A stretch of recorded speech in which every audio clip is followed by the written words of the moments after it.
नमस्कार दोस्तों, आप सभी का स्वागत है ऑप्ट्यूजर्स पे। तो महत्वपूर्ण प्रश्न रहेंगे आप सभी के लिए और याद रखिएगा कंज्यूमर इक्विलिब्रियम एंड डिमांड से रिलेटेड है। काफ़ी इंपॉर्टेंट सेशन रहेगा और जुड़े रहिएगा, सब्सक्राइब कर लीजिएगा। और कल आपको 9 बजे से लेके 12 बजे तक एक मैराथन सेशन मिलने वाला है क्वांटिटेटिव मेथड, यानी आपके मैथमेटिकल पार्ट जो ऑफ इकोनॉमिक्स है, जैसे आपका मैट्रिसेस, डिटरमिनेंट्स, ये सारी चीज़ें कल जो है कवर होना स्टार्ट हो जाएगा।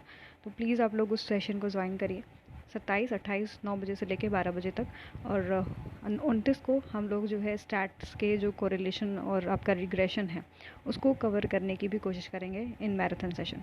तो please do join the session and keep supporting our channel, okay, and do subscribe. चलिए स्टार्ट करते हैं पहले क्वेश्चन से। The worth a rupees to a consumer is called. तो यहाँ पर जो है जो वर्थ ऑफ रुपीज़ है फॉर कंज्यूमर, तो वो क्या होता है? तो याद रखिएगा कि इसको हम लोग मेजर करते हैं मार्जिनल यूटिलिटी ऑफ मनी में, ठीक है। यानी जैसे जैसे हम मार्जिनल यूटिलिटी ऑफ मनी को देखते हैं तो किसके लिए ज़्यादा होता है marginal utility of money?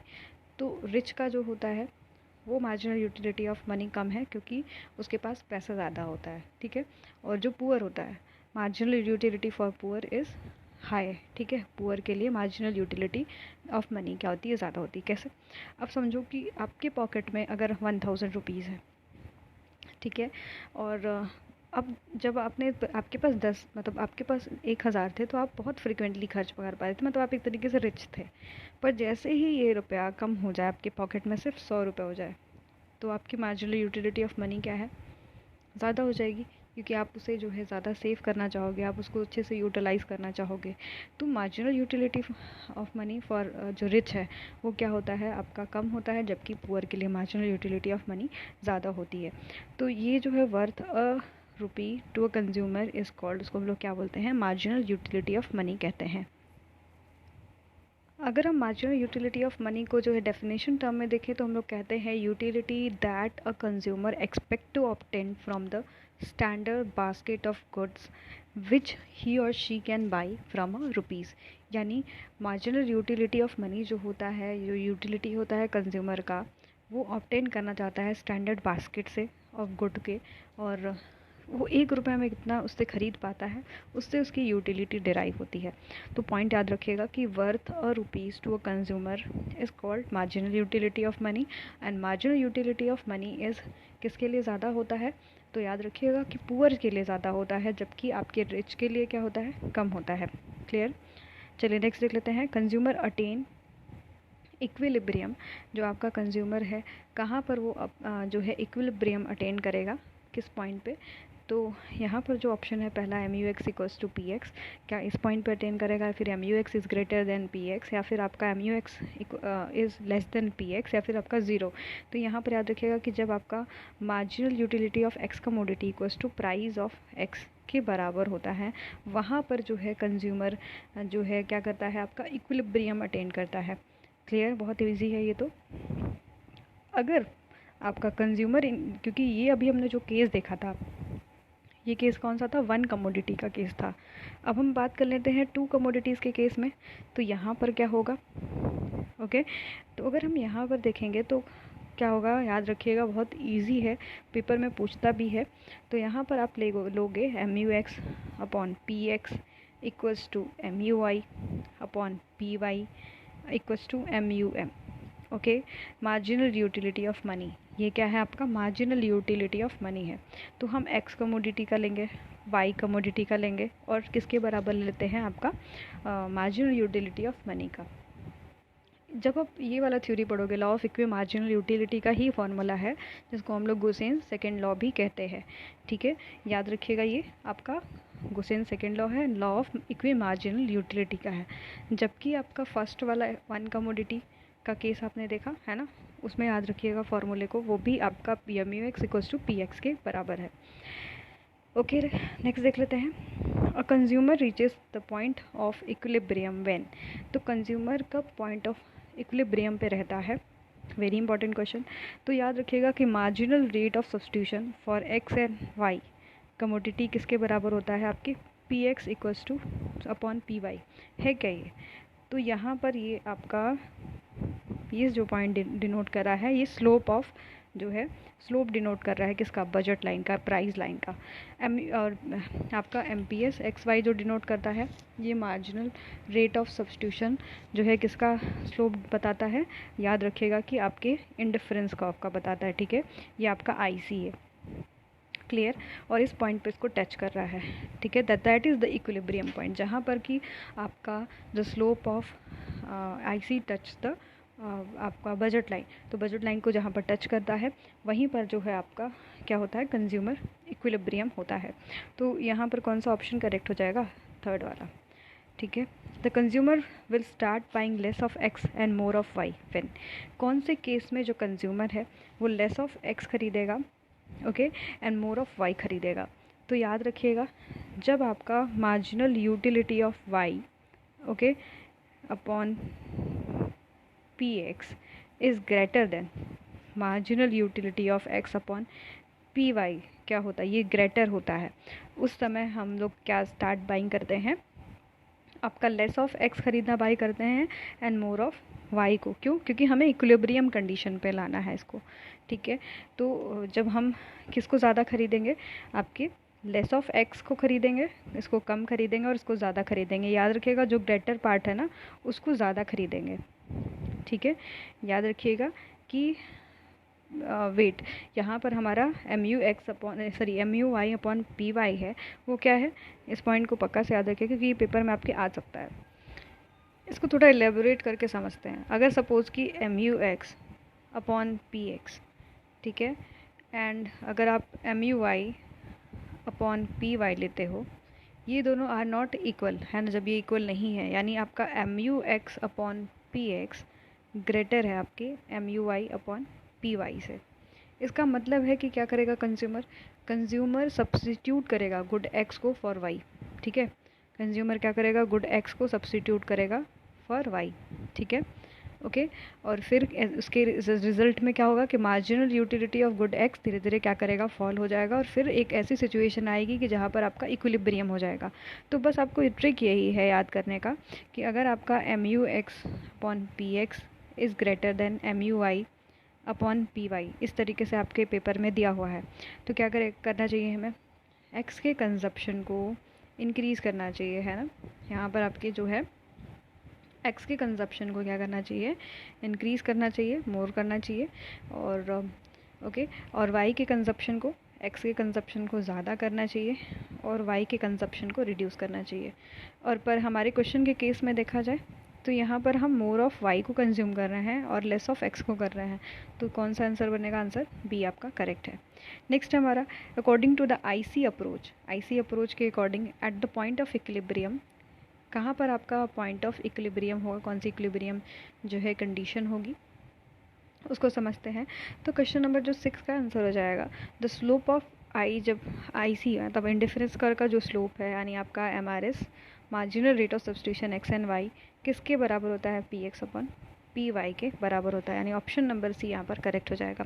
When rupees worth of satisfaction is greater then Y, okay, greater for Y and X, it implies that, इसका मतलब क्या है, जब रुपीज़ का जो वर्थ है सेटिस्फेक्शन का वो फॉर Y ज़्यादा है एज़ कम्पेयर टू आपके X के, तो इसका मतलब यहाँ पर आपका हो जाएगा क्या, कौन सी कंडीशन बनेगी, जब आप Y को ज़्यादा मतलब उससे सेटिस्फेक्शन या फिर ग्रेटर कंजप्शन कर रहे हो, तो यहाँ पर आपका ये वाला कंडीशन बनेगा। पर यहीं पर X ग्रेटर होता और Y कम होता तो फिर कौन सा केस होता, तो याद रखिएगा फिर ये होता, तो यहाँ पर ये वाला भी नहीं होगा क्योंकि हम लोग Y को ग्रेटर कंज्यूम कर रहे हैं एज़ कम्पेयर टू X के। In case of MUX okay upon PX होगा, यहाँ पर PX नहीं लिखा हुआ है, MUX अपॉन PX जो है is greater then MUY upon PY है, तो इसका मतलब इस केस में क्या हो जाएगा, ठीक है। तो यहाँ पर जो कंज्यूमर है वो अपना जो शिफ्ट करेगा कंजप्शन एक्सपेंडिचर को फ्रॉम Y टू क्या करेगा, from Y to X, clear. तो यहाँ पर जो ऑप्शन बनेगा वो जो 8 का है वो ऑप्शन आपका B वाला। Additional utility derive from the consumption of additional unit of commodity is called, उसको हम लोग क्या कहते हैं, तो 9th का जो ऑप्शन है उसको हम लोग मार्जिनल यूटिलिटी कहते हैं, ओके। फार्मूला क्या है, इजी है, TUN माइनस TUN माइनस 1, ठीक है।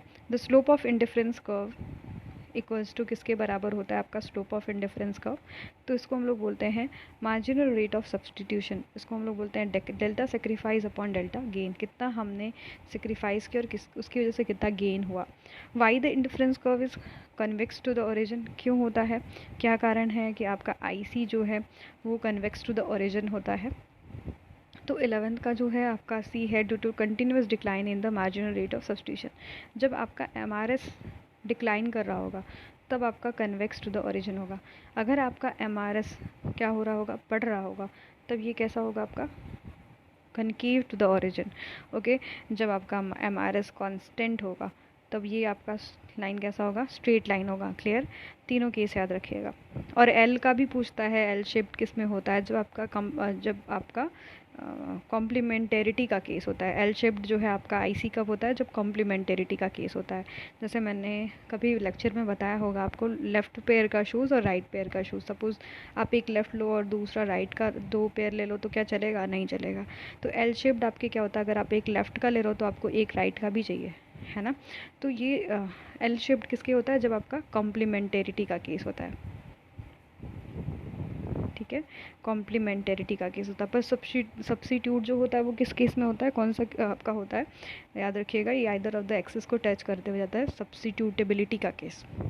ठीक है, नेक्स्ट हमारा है, it is the property of IC difference curve that no two IC can intersect each other, reason behind it. उसके पीछे कारण क्या है, तो इसके पीछे जो कारण है कि same combination of two goods can not give जो है डिफरेंट लेवल ऑफ सेटिस्फैक्शन।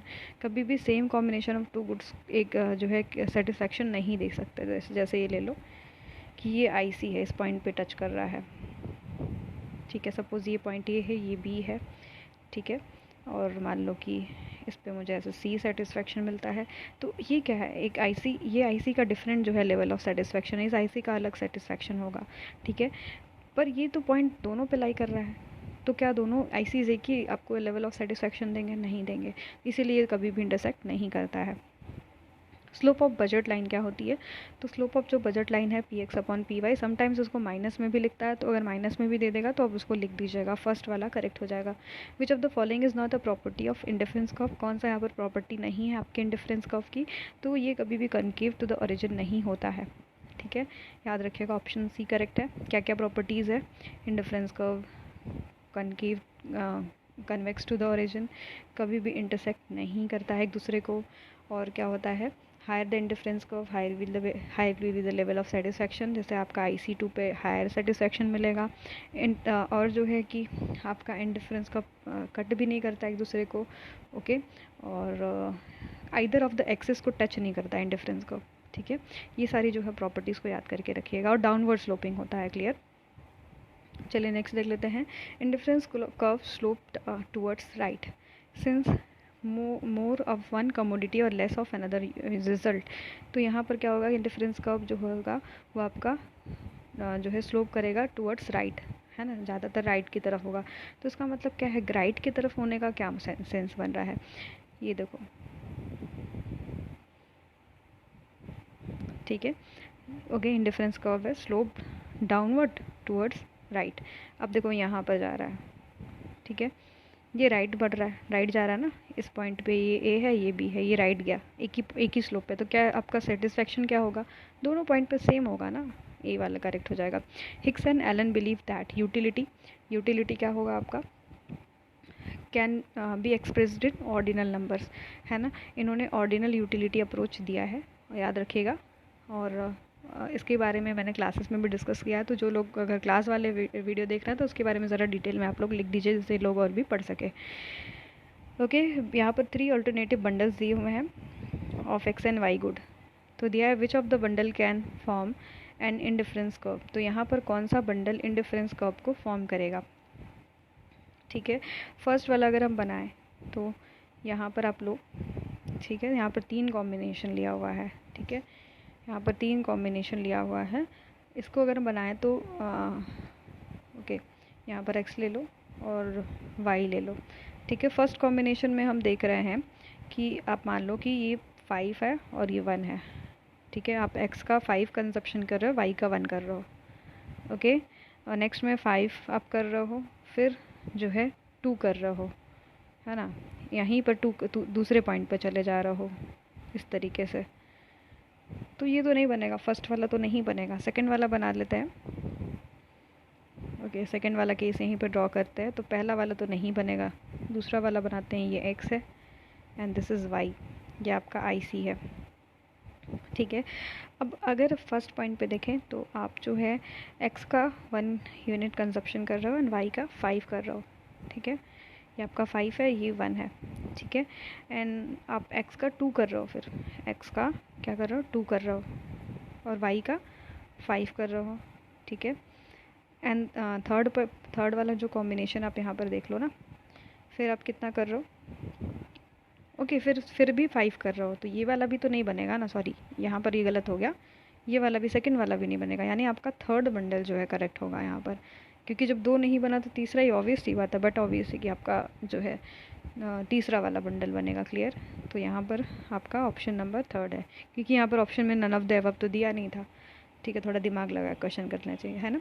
चलिए नेक्स्ट देख लेते हैं। Indifference curve is related to, जो किससे रिलेट करता है आपका इंडिफरेंस कर्व, तो choice and preference of the consumer पे। नेक्स्ट देख लेते हैं।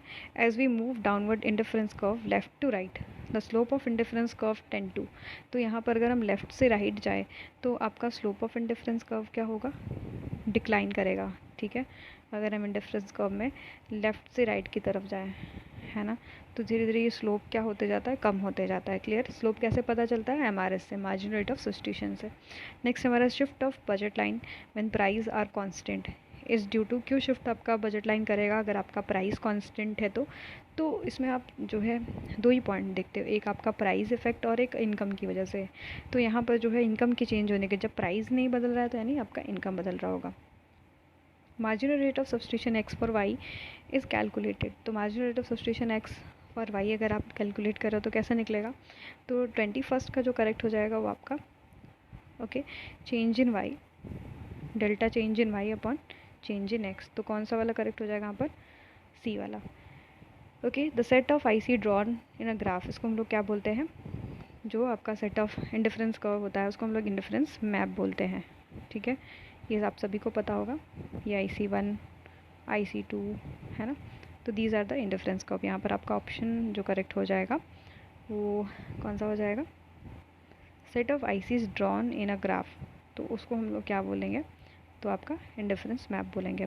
इन indifference map higher the IC indicate, क्या बताता है आपके, higher the level of satisfaction को बताता है। एमआरएस डिटरमाइन बाई, एमआरएस कैसे डिटरमाइन करते हैं, तो एमआरएस जो है आपका याद रखिएगा प्रेफरेंस ऑफ कंज्यूमर से डिटरमाइन होता है।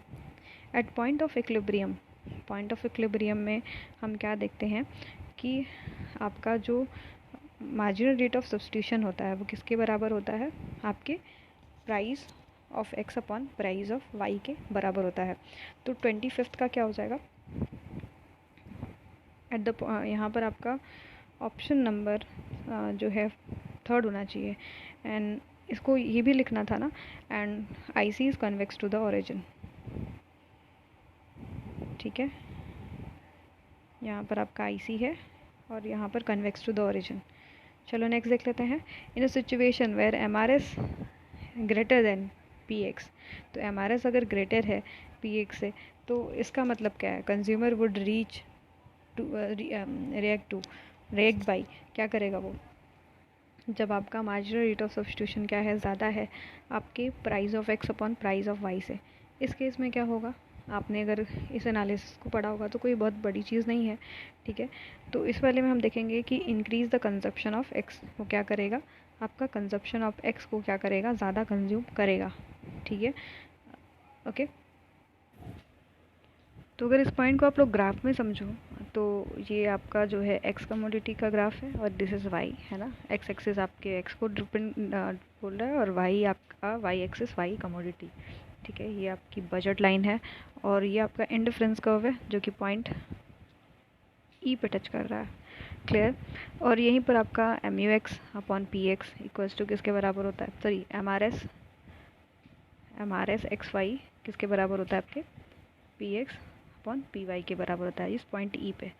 पर अगर कोई इंडिफरेंस कर्व सपोज IC2 है और ये IC1 है, टच कर रहा है उसको पॉइंट एफ और पॉइंट जी पे।